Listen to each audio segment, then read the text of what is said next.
Hi UTS students, welcome to another episode of the UTS Student Hacks podcast. My name is Rachel. And I'm Avi. Today we will be discussing the importance of boundaries in our lives. We will also cover different tips and ways on how you can deal with tricky situations when it comes to creating boundaries. We also have a very special guest with us, so please welcome Kay. Hey, I'm Kay. I'm a student here at UTS, balancing two jobs, working 7 days a week with a master's in advanced journalism. I'm not perfect at boundaries, no one is, but I'm doing my best to continually improve with everyone in my life.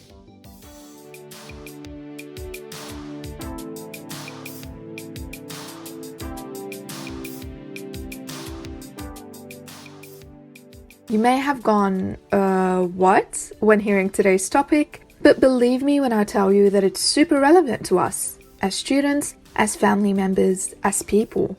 Creating boundaries not only helps us feel safe, but it's also empowering.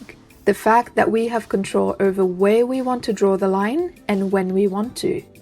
You should also be aware that it's normal to stuff up when you're committing to new opportunities, whether it is related to managing group assignments or a part-time job with uni. The fact is that if you're struggling to keep up, then it might be because you have not defined your boundaries very well. Fear not. Up next, we will be sharing some tips on how we personally handle this issue.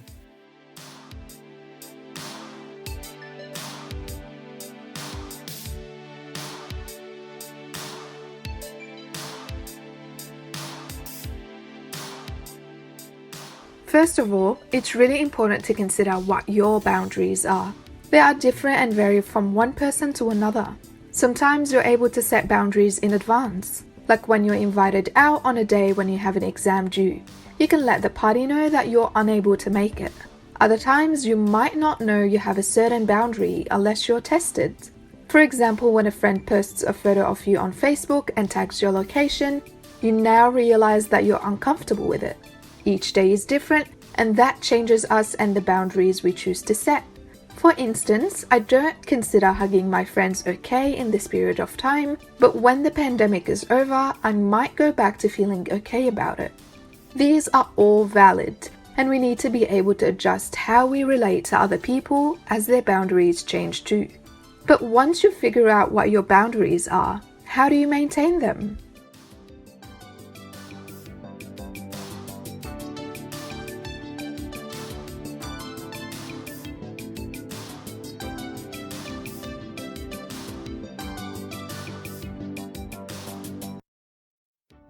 You might want to set up a system for time management boundaries or have to be assertive with your friends about interpersonal boundaries. Honest communication is also really important, but also don't have to give any reasons you're not comfortable disclosing.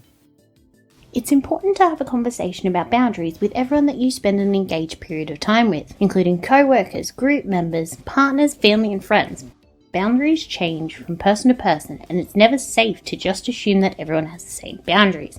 But in my experience, what's always been more important is not just communicating, but understanding the situations that we put ourselves in that can affect our capacity to enforce boundaries. It's well and good to know someone's boundaries, but if you put them in a situation where they're unable to enforce those boundaries, it's no better than not asking at all. It's important to think, can this person enforce their boundaries? Can you ensure that your group partner can do your assessment last minute if they work two jobs? Can your group members adequately prepare within their own lives if you don't tell them you have an exam the same week another assessment is due? This isn't an exhaustive list, but an example of questions, had they been asked, would have changed how a certain relationship would have unfolded. Don't just talk, consider the situations you are putting people in.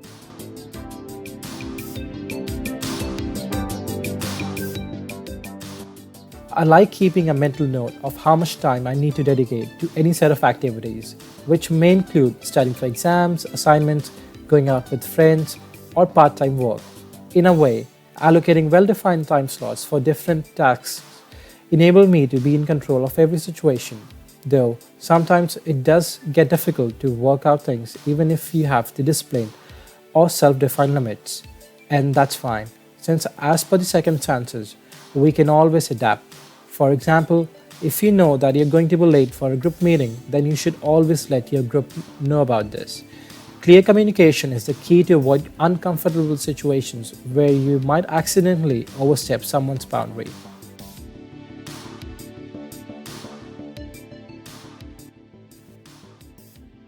Now, sometimes we may cross a boundary unknowingly and affect the people around us. So how do we respond when we've crossed someone's boundary?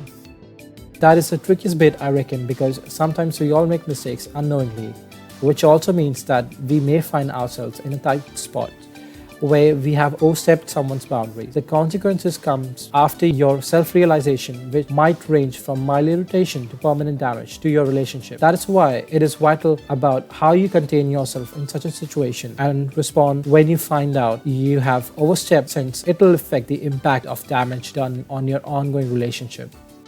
That's why we have linked a really useful article titled How to Say Sorry and Mean It. This article explains why saying sorry is hard, why owning up to our mistakes is important, and steps for saying sorry. Creating boundaries not only helps us feel safe, but it is also empowering. The fact that we have control over where we want to draw the line and when we want to. It is easier to maintain or manage boundaries if you are always considerate of others before acting, and even if you do so somehow find yourself in a tough situation, then remember to stay relaxed and act accordingly. We hope you found this episode helpful and informative. Next week, Avi and I will tackle a topic that's been the worry of many, and that's how to prepare for an online exam. See you then.